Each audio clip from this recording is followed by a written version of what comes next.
नमस्कार, मैं सचिन आपके साथ। आप देख रहे हैं आवाज़ इंडिया टीवी न्यूज़ चैनल। बात करेंगे महाराष्ट्र से, जहां मुख्यमंत्री एकनाथ शिंदे लगातार पंढरपुर के दौरे पर हैं। ऐसे में उन्होंने वारकरियों के विभिन्न योजनाओं के बारे में बात कही। साथ ही उन्होंने अधिकारियों की समीक्षक बैठक की। उसमें उन्होंने जानकारी ली कि क्या कुछ असुविधाओं का सामना वारकरियों को करना पड़ता है। उन्होंने साथ ही ये भी अवगत कराया कि लगातार 15 लाख वारकरी जो हैं वो पंढरपुर के लिए रवाना हुए हैं। अधिकारियों की बैठक में उन्होंने कहा है कि सभी वारकरियों को एक एक बिस्लरी पानी, इसी के साथ मैंगो जूस भी उपलब्ध कराया जाए।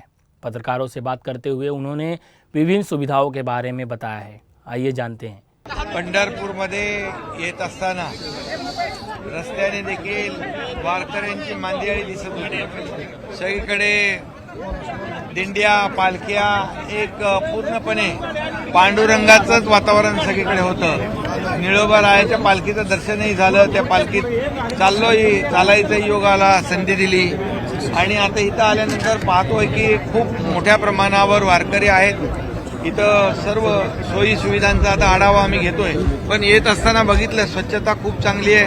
आपण बैठक देखील बैठका घेतल्यात आणि आपण त्यांना सगळ्यांना प्रशासनाला सूचना दिल्यात। त्या सूचनेप्रमाणे गेल्या वर्षीपेक्षा ही सगळी यंत्रणा जी आहे दुप्पट केलेली आहे। आपण स्वच्छतेसाठी दुप्पट केली आहे। मोबाईल टॉयलेट दुप्पट केलेले आहेत। स्नानगृह आपण केलेले आहेत। त्याचबरोबर दर्शन रांगेमध्ये देखील आता मी जाणार आहे।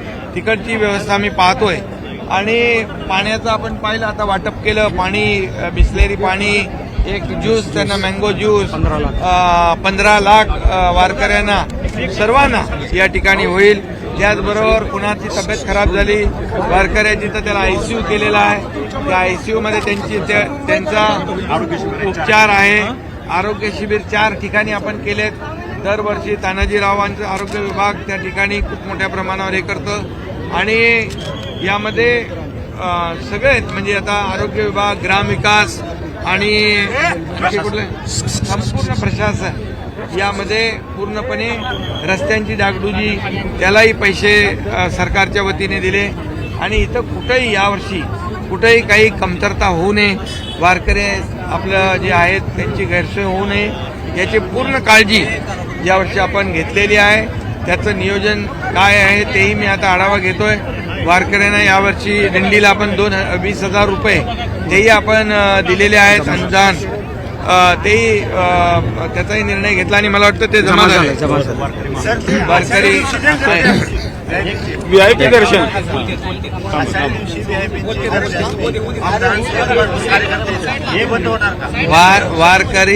वारकऱ्यांना कुठली गैरसोय होणार नाही असाच निर्णय सरकार घेणार। सरकार वारकऱ्यांचा आहे, शेतकऱ्यांचा, कष्टकऱ्यांचा आहे आणि शेतकरी बळीराजा या वारकरी आणि शेतकरी एक मोठा संगम आपण पाहतोय इथं आणि त्यामुळे वारकरी, कष्टकरी, शेतकरी त्रिवेणी संगम इथं पाहतोय। त्यामुळे या लोकांना, आपल्या वारकऱ्यांना पांडुरंगाचं दर्शन घ्यायला प्राधान्य।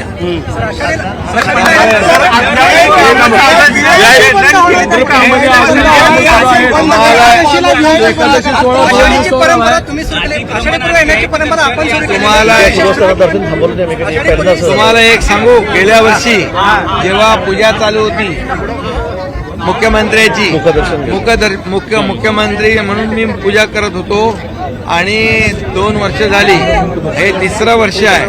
3रं वर्ष मी भाग्यवान आहे स्वतःला समजतो। पण गेल्या वर्षी जेव्हा पूजा चालू असताना पांडुरंगाचं मुखदर्शन चालू ठेवलं होतं, सगळे तिथं दर्शन घेत होते आणि पूजा सुरू असताना 1.5 लाख लोकांनी दर्शन घेतलं। त्यामुळे आमचं प्राधान्य सरकार पांडुरंगाच्या आशीर्वादाने सगळं आहे। त्यामुळे पांडुरंगाचा वारकरी आहे तो कुठेही त्रस्त होता कामा नये, त्याची गैरसोय होता कामा नये याची काळजी आम्ही